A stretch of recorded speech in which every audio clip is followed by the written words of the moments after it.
Hello everyone, xGSFxAnthony here, and I'm actually going to record 3 parts of a build we have done on Minecraft, which is David and myself. It's the Arklay mansion from Resident Evil 1. We have the whole thing done, the labs included, the whole house. So I'm going to split this video into 3 parts, one of which is going to be the actual house itself. Part 2 will be the courtyard and the guardhouse, and part 3 will be the laboratory and the helipad, which isn't that big. I have it set on peaceful mode, so you're probably going to see a bunch of cows and, non-aggressive animals all over the place. I'll go bird's eye real quick and just show what you can see of the house with the semi-forest I set up. I don't feel like really wasting the time and put it like in the empty areas, only because there's really no point. I only put it like around the house and the path. So I'm actually going to go ahead and go inside this house now. And I'm going to have it entitled, but this is the 360 version. We're working on the house on PC as well, but it's not as up-to-date as this one. Of course, we got the main lobby. I don't know how I'm going to do this because I don't want to like repeat rooms multiple times. But we can go back here. Basic setup for the main hall. Just because there's nowhere that leads here, we're going to go ahead and do like the pass to the changing room. Yeah, some of these rooms are going to be pretty boring.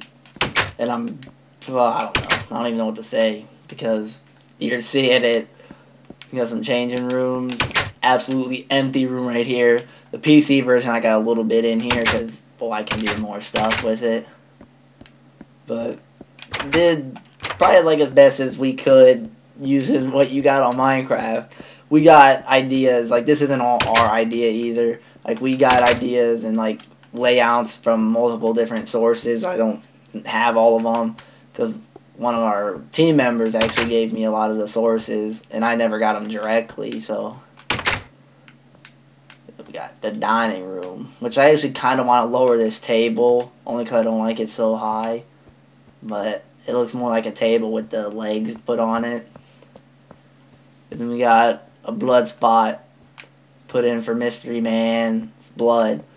And we wanted to light this fireplace just to make it look a little better. But if we light it, the floor will catch on fire. And then the side of the house, and then it's a disaster. We don't want to do that. Then we got this hallway with a blood spot for Kenneth over here. Look outside, but all you're probably going to see is trees. Yep. Okay, we'll save the downstairs for later. Got the piano room. It's a ghetto-looking piano we set up. Got the bar. Not much to see down here.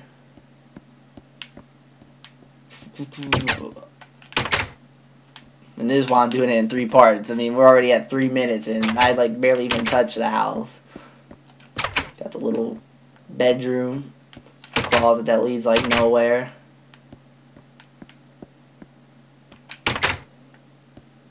Got the tiger room, which is boring on this one and has a little bit of spice to it on the PC version.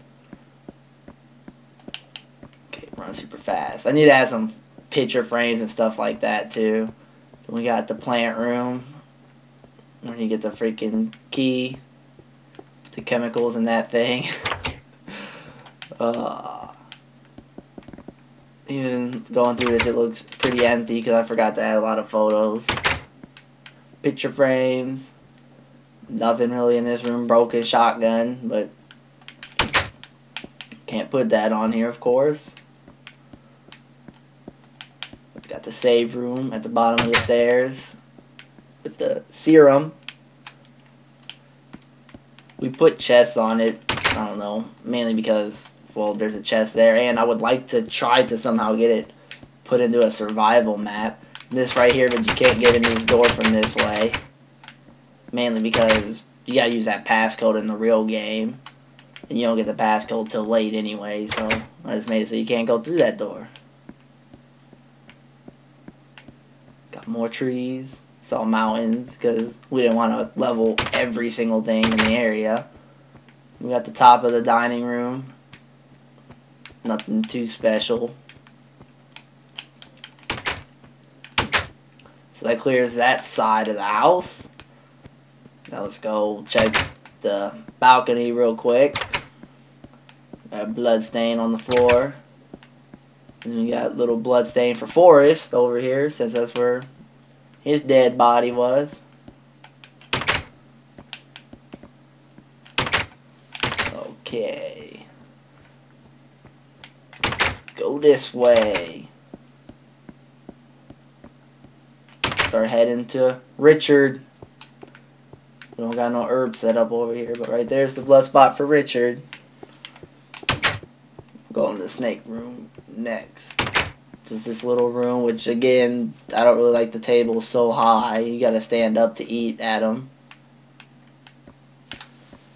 And even then, you're gonna have a problem.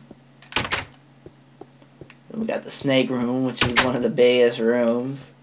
Which I actually think it turned out pretty nice, though.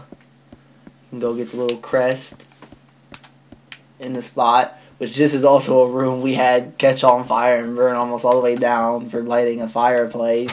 We didn't know it was on fire till late, so it was already tore up before we found it. And we got the little night room, which is pretty boring because how are you supposed to make nights on Minecraft? So, I mean, this is about the only thing worth seeing here, this little, where you get the crest at.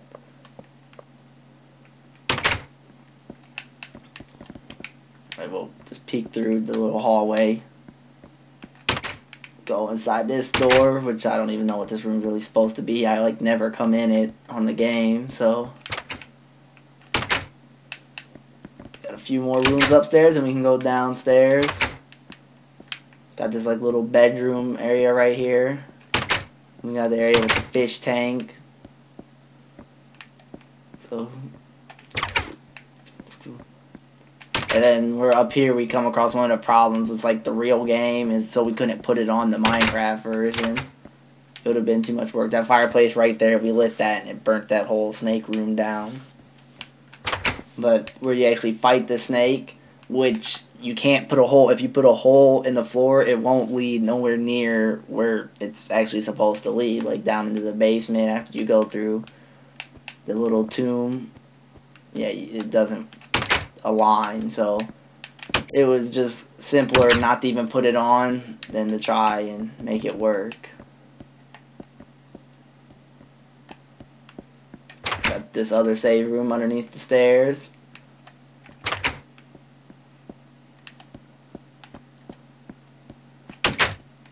Right here, get the magnum ammo and one of the Doom's books. Back there leads to the courtyard and guardhouse, so that'll be in part 2. We got the bird room, which there's 2 switches under there just because I wanted to fill in more space and not have it so empty. I guess one's for yes, one's for no, even though it doesn't ask you yes or no, but still, I put it there. Okay, so now we're going this way since that's for part 2. No, don't shut me in. Got the freaking collapsing floor, which I actually should change this ceiling from not wood. I don't know why it's wood. That must have got put there on accident. But the broken shotgun, put it for the real shotgun here, so you don't get crushed. Or just Jill just let Barry save you. So I'll have to fix that ceiling. See, this video's even showing things where I messed up at. It works for me.